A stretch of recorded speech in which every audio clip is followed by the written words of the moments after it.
Good evening, Dr. Galiwango. It's Andrew Peters Okelo. So I'm going to be sharing updates. You told me to read about model fusion model fusion and model fusion and multimodal modeling.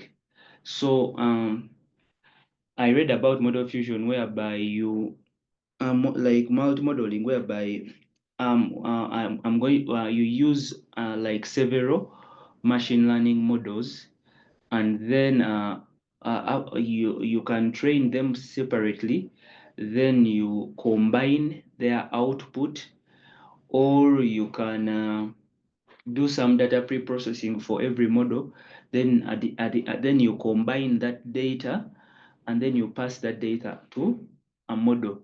So I changed the title of my study to Enhancing Life Expectancy Prediction by Incorporating Mental Health, Non-Communicable Diseases, MNCH, Environmental and Socioeconomic Factors through Multi-Modeling and Model Fusion in Sub-Saharan Africa.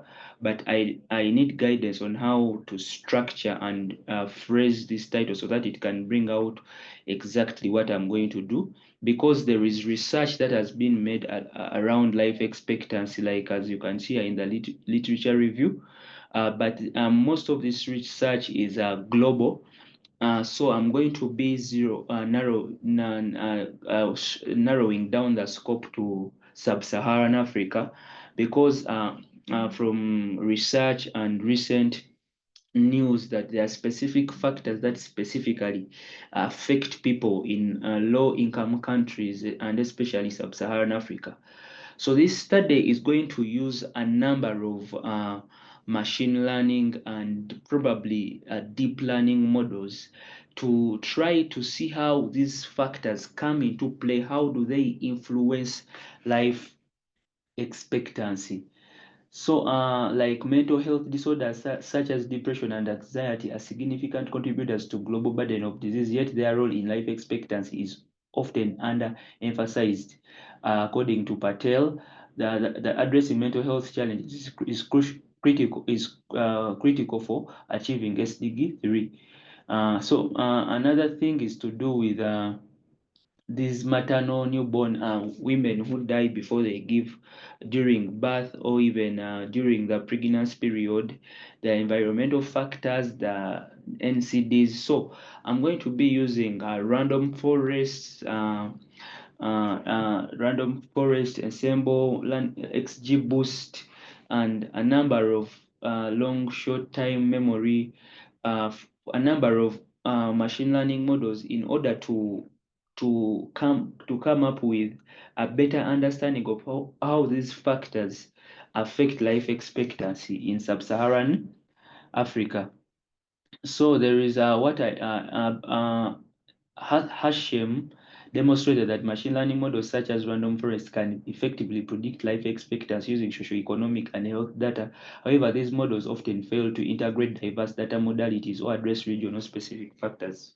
Emerging literature on model fusion suggests that combining outputs from modalities specific models can improve prediction accuracy and robustness. So what are the gaps in this existing literature? Limited integration of mental health. Few studies incorporate mental health indicators in life expectancy, but despite their significant impact on mortality and morbidity. NCD environment interaction research on the combined impact of NCD prevalence and environmental stressors, e.g., air pollution, life expectancy, is scarce. Weak maternal new child health focus, like existing life expectancy models rarely address this issue. So these are the gaps, and the research questions are: how do NCDs and environmental factors interact to influence life expectancy in sub-Saharan Africa? What role does mental health conditions and MNCH outcomes play in determining life expectancy? Which specific health, environmental, and socioeconomic variables are the strongest predictors of life expectancy? Of course, in sub-Saharan Africa, how can multi-modeling and model fusion improve the accuracy of life expectancy predictions? What insights from the model can inform policy interventions to achieve SDG 3? So, the computational problem, I think, is captured very well in this research question 4. How can modeling and model fusion improve accuracy of life expectancy predictions? Because I'm going to be using a number of machine learning models and probably deep learning models. So types of data to be used, I'm going to use health data, MNCH data, environmental data, socioeconomic indicators, geospatial and temporal data. I think for this data, that is where I will use the LS, the long short time memory models. So I'm still trying to get some data, being able to collect some health data on NCDs. Yeah, I'm still trying to collect data, but I still need more guidance on how to rephrase the title and the objective, and to bring out the computation problem a bit more lucidly. Thank you very, very much, Dr. Gariwang. That is what I had. Thank you very much.